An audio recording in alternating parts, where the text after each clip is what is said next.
Thank you very much. What I want to talk about in this presentation is a little bit about what is happening in schools and what is ahead of us. So I've given this talk, or parts of this talk, many times before, so some of you, this will be fairly familiar territory, what I'm going to be speaking about, what's actually happening in schools and classrooms around the country. So those who've seen this before, I hope you'll bear with me. And for those who haven't heard this, obviously this is the sort of background for for what we're doing. So what is happening in our schools? Well, this in a nutshell is what we're facing. Not in every single school, but this is very widespread. At the heart of it is the very, very graphic presentations that are given to school children in their sex education classes. Most of this presentation I'll be talking about primary schools, and that is really where the Safe at School campaign has been focused, because obviously we're talking about 5 to 11-year-olds, we're talking about children here. And in the whole debate about whether sex education should be compulsory or not, it's primary schools that are really in the spotlight there. And it's where obviously this whole business of sex education can be most damaging. So what we have in many, many schools is very graphic materials used to teach children. Same-sex issues are increasingly promoted. There always was a current of promotion of same-sex issues throughout all these programs, and now since we've had legalised same-sex marriage, this is very much coming to the fore. And critically, parents are very, very frequently completely excluded from this, and children are traumatised. I know the children are traumatised because it's their parents who are ringing me up and telling me exactly what they're facing with their children at home and how painful and distressing it is. This particular programme for teaching sex and relationships education to primary school children, living and growing, I keep coming back to this programme and highlighting it. As far as I'm aware, it is still the most widely used sex education programme. Although it's been around for a long time, it was made about 12 years ago, I think. But it's like a sort of gold standard, if you like, on the opposition side of what should happen in teaching children in classrooms about sex. And nearly all the other programs I've reviewed follow this sort of pattern. And I put up here on the screen the sort of progress of how this program works. So it starts off with very young children, basically making them aware of their sexual organs. It introduces them in a very graphic way to sexual intercourse, and the whole program is designed to normalise sex for children. Part of the program is let's talk about sex, and it's getting children to think that sex is an ordinary, everyday thing that children should be talking about. And of course we know it's not. And I have to say that the Safe at School campaign sort of lighted on this programme. It seemed to me this was the most sort of extreme example of what was being shown in schools. And because of all the campaigning that Safe at School has done, we've now shifted this programme in the sort of public eye from being just a sex education programme that everybody thought was all right to being a controversial teaching resource that is not all right. And if you notice, whenever this is reported in the national press, it's always now the controversial programme, Living and Growing, and that's really as a result of the campaigning that Safe at School has done.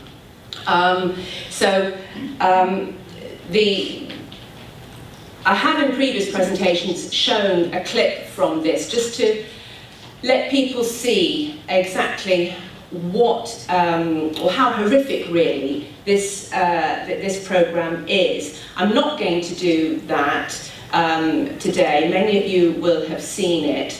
But an MP who was talking about this, who was very concerned, Andrea Leadsom MP, was very concerned about this, said on a radio interview, she said, really, until you've seen this, you can't imagine how awful this programme is, these videos that are part of this Living and Growing programme. And I thought that really expresses it very well. And I have to say that many people from different countries who have looked at Living and Growing, perhaps heard me talk or looked at what the content of this programme have said to me, there's nothing as bad as this in their countries. In the US and in other European countries, this is pretty much the worst, and it's in hundreds, thousands of primary schools in this country.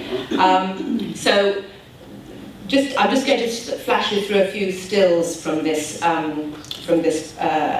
programme. So this, for example, is a worksheet for 6 and 7-year-olds, 5, 6, 7-year-olds, naming body parts. So this is what they're given to do in the classroom. Can you name the body parts here? So this is starting off with really very young children, getting them to think about their sexual organs. This is not what small children are thinking about, and parents at home are not drawing the attention of their young children to their sexual organs, quite the reverse. So already we have this breaking down of a child's natural reserve about sexual issues, which belongs to the adult phase of their life. This is nothing to do with their childhood. So this is what young children are shown, and then this is the cartoon presentation of sexual intercourse, which is very widely, this is the part of this programme that has been most widely criticised, mainly because Safe at School kept showing it to people and kept saying this is what's in this programme, because Living and Growing, it's a whole programme that spans the primary school years. It's in 3 sections. There are 3 workbooks full of materials for children to work through. There are 9 15-minute videos for them to watch, and this is one of them. So this is a couple chasing each other round a bed, and then having the sexual intercourse, and a voiceover explaining all of this to the children. I'll just flip on to the next slide because we don't want to look at that. To me, one of the most sinister things about this particular clip that is part of the programme is a young child's voiceover as this cartoon is playing, saying, "Oh, they do look happy, don't they?" And that to me was so chilling, because it's like saying to children, this is a game, and this is what makes you happy, and this is so, this is lovely. Well, sex is not a game, but it is lovely. It does make you happy if you're an adult and you're married. It is not lovely. It does not make you happy if you're a child. And this was the message that overall this whole programme is giving to children, that sex can be part of their lives. And that's what parents say to me when they're phoning me up. And, I've heard more than one mother saying to me, my child now thinks that this is something that she should be doing. And it says a lot that this sexual intercourse clip that comes in the programme is designed to be shown to 7 to 9-year-olds. Not every school will show it at that age. Perhaps they might wait until they're 10 or 11, which doesn't make it any better. But the people who wrote that thought it was appropriate for that to be shown to 7 to 9-year-olds.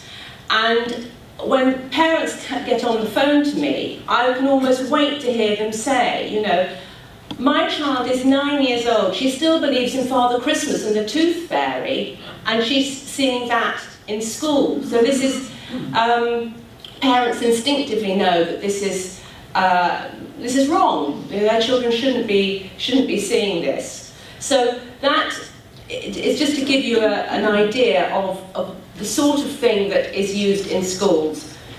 This, the cover is the cover of a workbook for a programme called A Journey in Love, which is written for Catholic schools.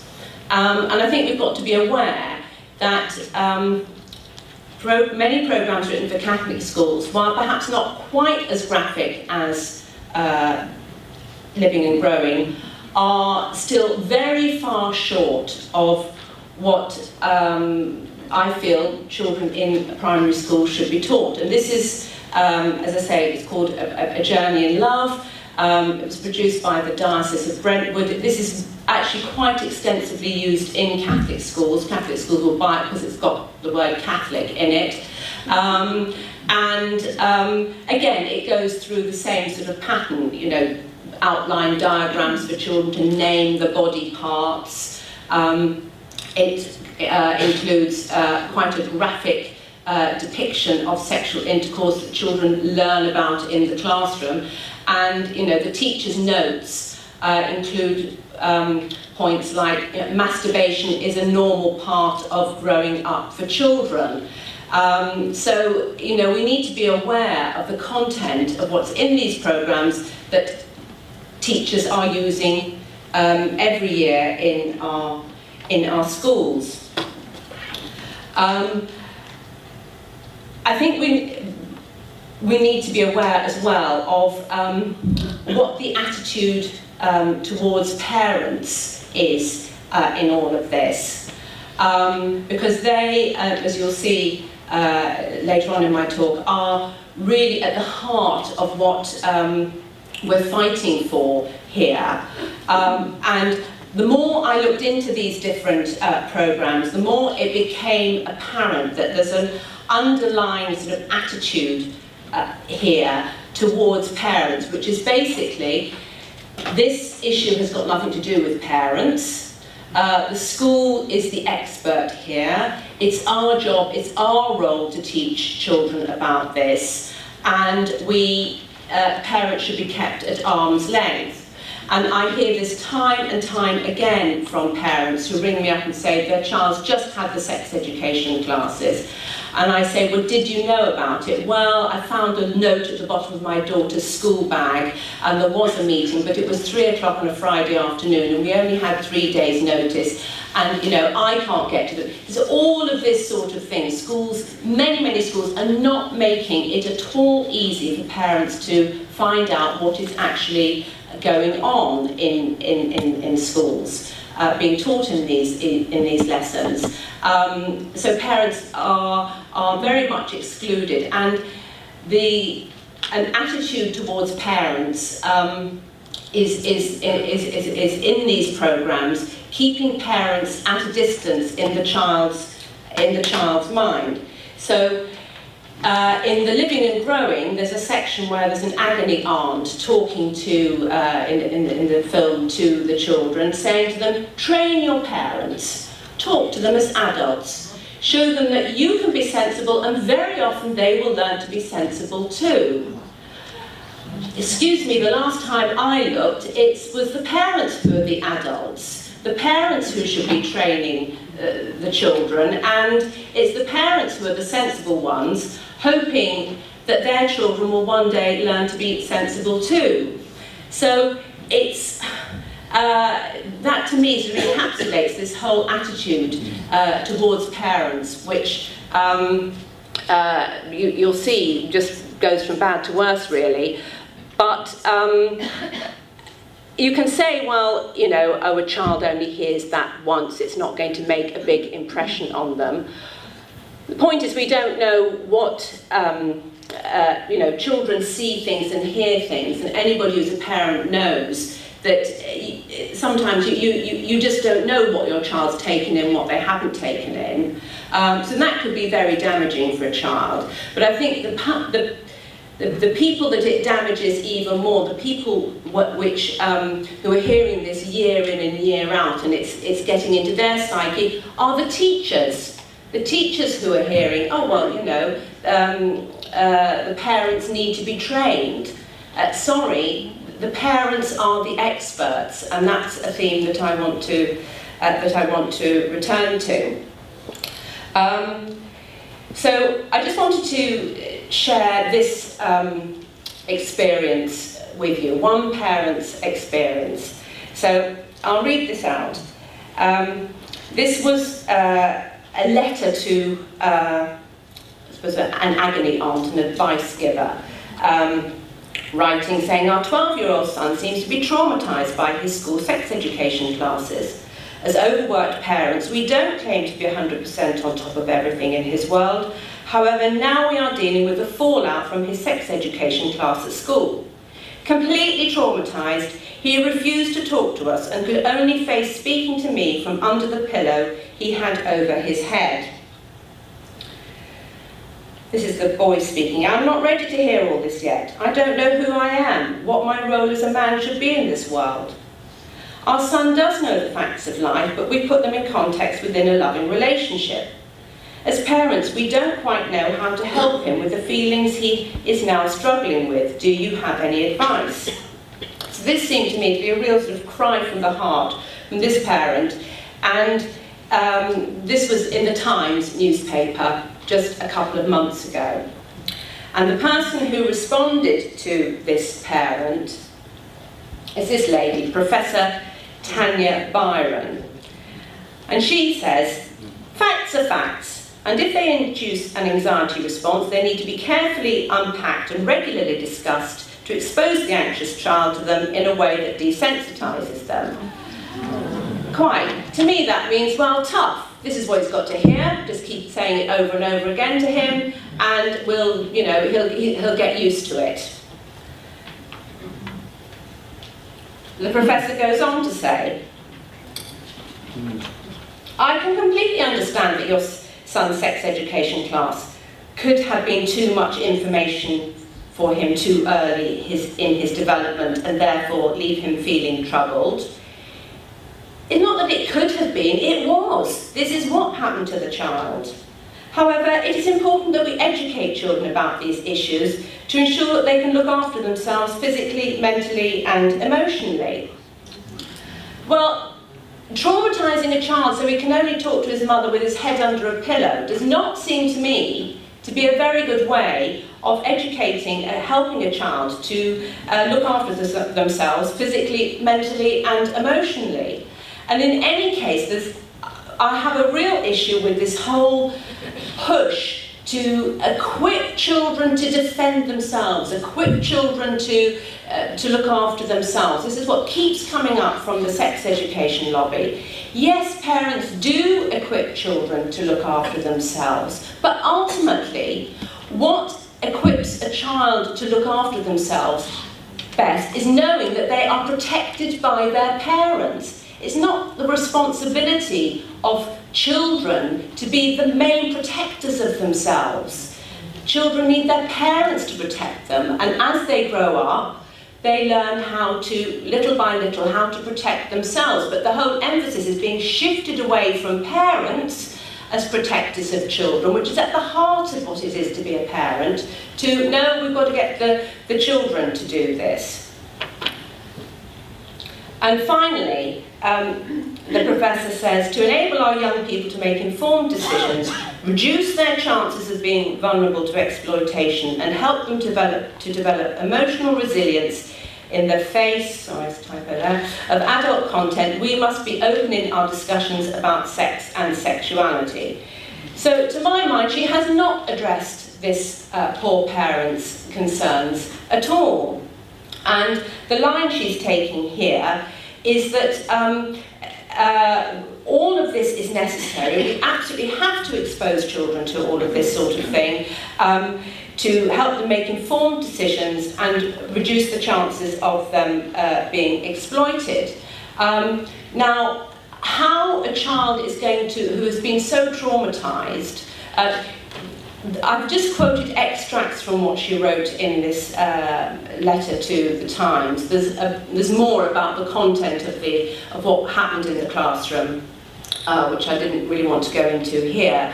But how that is going to help a child be less vulnerable and to make informed decisions, it's not. It's just not. And, you know, children are able to make informed decisions about some things, but the whole issue of sex is something for their adult world. They haven't got the maturity to start making those sort of decisions when they're only 12. But I particularly want to light upon this idea, which is gaining a lot of coverage in sort of sex education circles, whenever sex education is discussed, about children must have sex education in order to make them less vulnerable to sexual exploitation.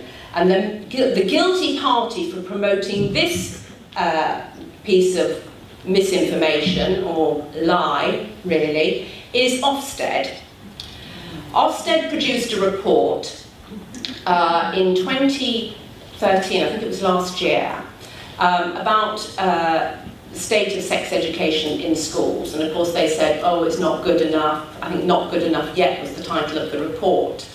And in it they said that children who do not get sex education at school could be vulnerable to sexual exploitation. A few months later, that same idea popped up in a report produced by the Sex Education Forum. And they said children will be vulnerable to sexual exploitation unless they unless they receive sex education in school. So I had a look at that and I thought, what's their evidence for this? So I looked at the Ofsted report and it gave me a link to the NSPCC, which is one of the main bodies in the country dealing with this issue, and another organisation called the Lucy Faithfull Foundation. And so I thought, well, I'm just going to ring them up and find out what are the studies which support the idea, or the claim, that if children don't get sex education in schools, then they will be vulnerable to sexual exploitation. So I phoned up both of these organisations, spoke to the people in charge of their research. It was the first they'd heard of this idea, this proposal, and neither organisation was able to give me any reference at all to any study that linked a lack of sex education with sexual exploitation. In other words, there's no evidence to support this whatsoever. And that was just 2 phone calls and I got this information. And it's completely scandalous that an organisation like Ofsted, which is, people will think, oh, Ofsted, establishment organisation that people will think must be right, but they're just peddling what is effectively a lie and preying on the fears of parents and of schools that somehow or other their children are going to be victims of sexual abuse if they don't have sex education in schools. In fact, I think quite the reverse. I think that sort of graphic sex education, sexualizing children in this way, that's what makes them vulnerable. Thank you. So, why am I saying that sex education is the destruction of childhood? This is just a sort of few points to sort of help us get this sort of idea under our belts. Basically, children need a natural childhood to reach mature adulthood. childhood in many ways is quite a fragile area of a human's development. You know, in most cases, you know, when it's normal and natural, there's no problem. But if it's interrupted in any way, as we know with unnatural things, it can be very, very damaging. And so they need a natural childhood, and inserting this sort of sex education coupled with the highly sexualized culture that we're living in anyway, this is very damaging. And children should not be manipulated to fit in with an ideology that the sex education lobby is promoting. This seriously undermines parents as the primary educators of their children, and when this happens, families are weakened and the children will suffer. And as a result, children and teenagers are deprived of the real resilience and strength that they need in order to live in a world which, as I said, is very sexualized. And it's their parents who give them that strength. They're not going to be strengthened by ideology in the classroom and graphic sex education. This leaves young people defenseless against anti-life propaganda, and of course they have a very much reduced or non-existent resistance to the pressure of casual sex and abortion. So these are some of the, I think we need to keep these, why is sex education so damaging? Why is SPUC campaigning so strongly on this issue? Because actually it's at the heart of the pro-life campaign. It's at the heart of trying to build a culture of life, because if families are destroyed, life is destroyed, and this is a major attack on family life.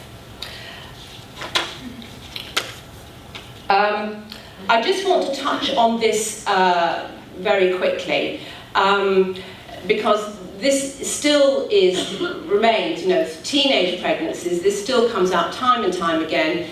This is why we've got to have sex education in schools. This is why we've got to start sex education at ever younger ages. So we've got to be clear, there has been an overall fall in teenage pregnancies since 2008. And these are some of the reasons that are being discussed to explain this fall. These are points that I've taken from Professor David Payton, who was actually here yesterday evening but couldn't stay today. Many of you will know Professor Payton. He's spoken many times at our conferences, and he's done research on teenage pregnancy. And these are some of the reasons that he's giving for this decline, that the more and more use of contraceptive implants, immigration, the influx of families with sort of, stronger sort of grip on their children and their family life, if you like, fewer pupils leaving school without qualifications, a parallel decline in binge drinking and substance abuse, which, why is that happening? Nobody's quite sure, but it is happening.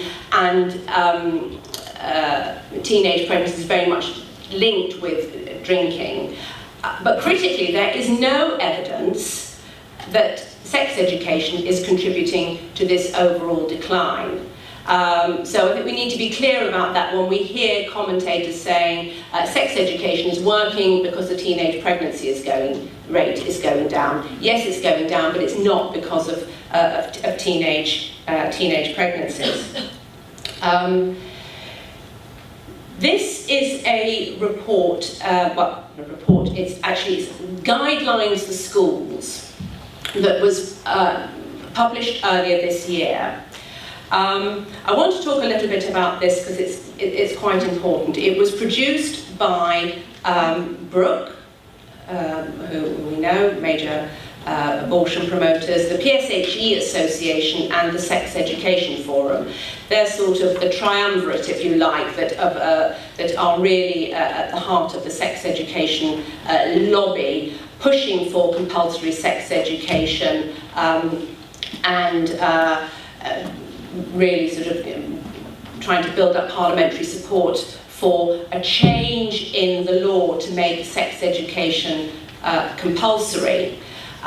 This report came out on the back of a call to change current guidelines for teaching sex education in schools, current government guidelines. We took the position that although these guidelines are not great, and they're not the current guidelines, there are over 90 references to the importance of parents in these guidelines, and if they are changed, we are pretty sure that that will be lost. So while the guidelines aren't great, there's still a lot we can work on there, primarily because there's repeated reference to consulting parents, informing parents, involving parents, and this is what we want. These guidelines for schools came out, and the word parent isn't in it. Their vision of how sex education should be presented in schools is that you ask young people what they want to be taught about. Let's actively seek their views. It's got to be taught by people who are trained and confident to talk about the issues, healthy and unhealthy relationships, equality, pleasure, abuse. We've got experts, trained people, and they're not thinking of the parents. Treat sex as a normal and pleasurable fact of life. You know, this is for all young people, 5 onwards. And inevitably to inclusive of difference, gender, identity, sexual orientation. So that's, that's just a few quotations from this, this guidelines that they produced for schools to show you the direction that all this is going in. What Safe at School wants to propose is a fresh approach. An approach where parents are seen as the experts in educating their own children about sexual matters. That schools support and encourage parents in this role, and that the presentation of sexual activity is taken out of the classroom. So we're not saying children should have no sex education. We've never said that. Children must have sex education, but it must be given in the right way, at the right time, by the right people. And in the main, that will be the child's parents. Schools, in my view, do have a role to as I say, to support parents, but there are lots of things that that schools can discuss in the classroom. They can discuss marriage and families and friendships and relationships and all of these sort of things. Although of course that's a whole other minefield. Now we've got same-sex marriage. But there are good things that can be promoted in the classroom. But the nitty-gritty of puberty and anything to do with sexual activity should not be presented in the classroom. The human reproduction is part of the national curriculum. It comes up at secondary school and most children, in my experience, is covered in year 7, the first year of secondary school, in biology. So, as I often say, we need to have no fear that children are going to reach adulthood and they don't know the biology of it. That comes in the biology lesson. The sort of thing that I'm referring to here is sexual activity that is promoted presented in the classroom is far wider than just the biology, and it's that we want out of the classroom.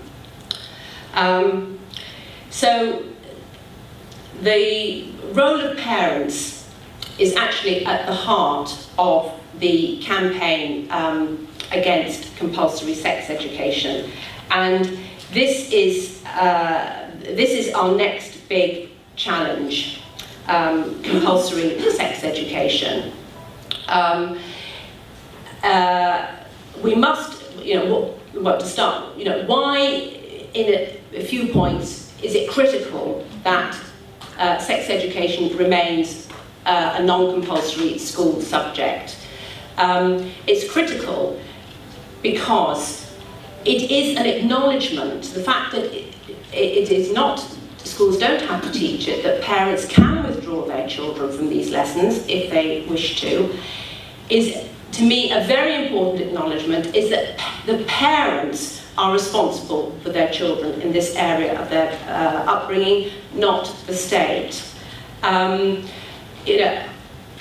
We send our children to school to give them the formal education that most parents, apart from home educators, choose not to give their children. They want to, they send their children to school so they can have a formal education covering, all the subjects and so on that most parents don't teach at school.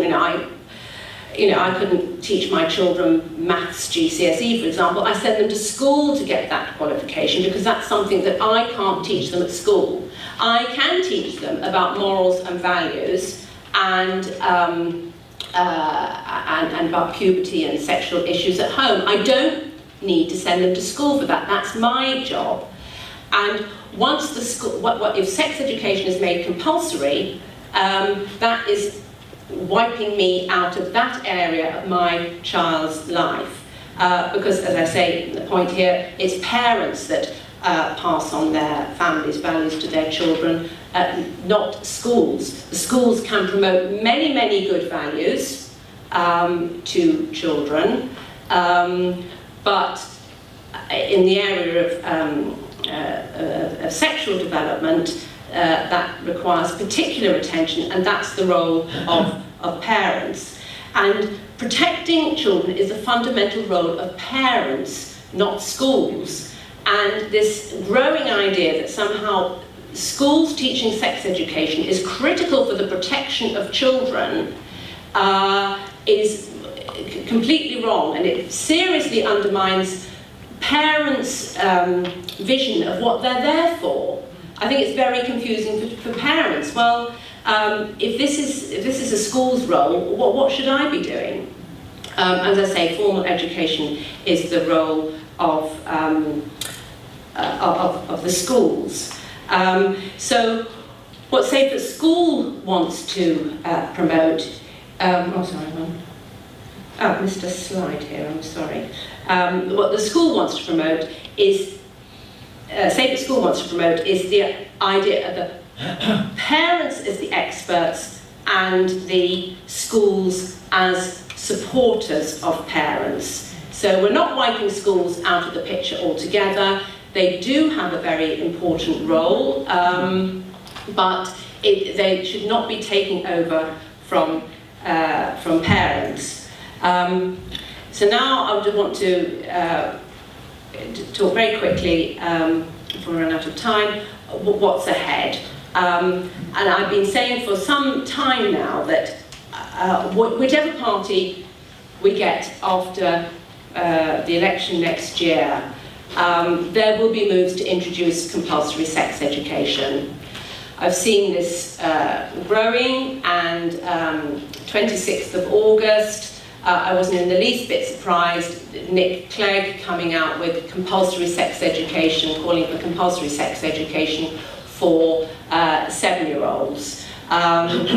And my first day back at work, actually after the holiday, and no sooner had I sat down at my desk that this pops up in my computer, and ITN News is ringing me up, what's my comment on this? So I did a brief sort of lunchtime news slot saying, we don't want compulsory sex education. It is the role of parents to talk to their 7-year-olds about the issues that they feel are appropriate for their own child, and so on.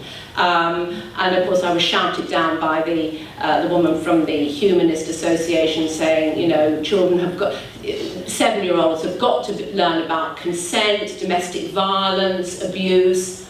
These are children of 7, they should be playing with Lego, not learning about, domestic violence and abuse, in an age-appropriate way, said the lady from the British Humanist Association. I mean, how do you talk about domestic violence, sexual consent and sexual abuse to a 7-year-old in an age-appropriate way. I mean, you know, what do they mean? I can't imagine what they're going to say to these poor children. So that was the 26th of August. The Labour Party close behind. We already had earlier this year Labour amendments to the Children and Families Bill, calling on, they want an amendment in to make sex education compulsory. I mean, they always put very extreme things into these amendments because they sort of know it's not going to get through, but it's worth looking at the points that they're proposing for legislative amendments, because it shows you what they're thinking. And one of the things that was in this amendment, one of the Labour amendments to the Children and Families Bill earlier this year, was that children can withdraw from sex education classes, but the children should decide whether they go to the classes. I mean, you know, what a load of nonsense. Yeah, complete rubbish, but you know, that's their thinking. We can say, oh, that's a load of, it is a load, but that's what they're thinking. And rubbish ideas that people are thinking now, you know, further down the line, that's what we're actually seeing. So this is what's ahead of us. And for those who momentarily might have been pleased that Nicky Morgan replaced Michael Gove as Secretary of State for Education, and she's the Tory woman, voted against same-sex marriage and a professed Christian. Almost within 5 minutes of becoming Secretary of State for Education, that all went completely out of the window. She accepted an advisor, a chief advisor, is somebody from, guess where, Stonewall. This is something that this is dated yesterday, the 5th. I printed this off my computer just before I came up here. Report in a wide-ranging interview in the Times Educational Supplement with Nicky Morgan. I think PSHE, sex education, is very important, and she's also the Minister for Equalities, so she wants to look at homophobic and transphobic bullying, and yet she is thinking very seriously that this should be made a compulsory subject. So we can see the line that, you know, all three parties are heading in that direction. So I want to use this opportunity to say this is the battle ahead. This is the campaign that we're going to have to fight tooth and nail after May 2015. And the main plank of the campaign will be upholding parents' rights to protect their children. And I feel we will get support for this. The opposition are not focusing on parents at all. Quite the contrary, they want parents completely out of the picture. But I think we have a major role in our campaign here, and our major call will be the rights of parents. We've defeated compulsory sex education once before. We absolutely have to defeat it again. And it will be upholding the rights of parents to protect their own children. So, of the many things that you will be going away from this conference with, I really want you to take this clarion call to you all now to start preparing for this battle ahead. We must reaffirm parents as central in their children's lives, because that will make strengthens families, and the culture of life is built on strong families. We cannot hope to defeat abortion, in my view. We cannot hope to protect unborn children if the family is destroyed in this way. Thank you.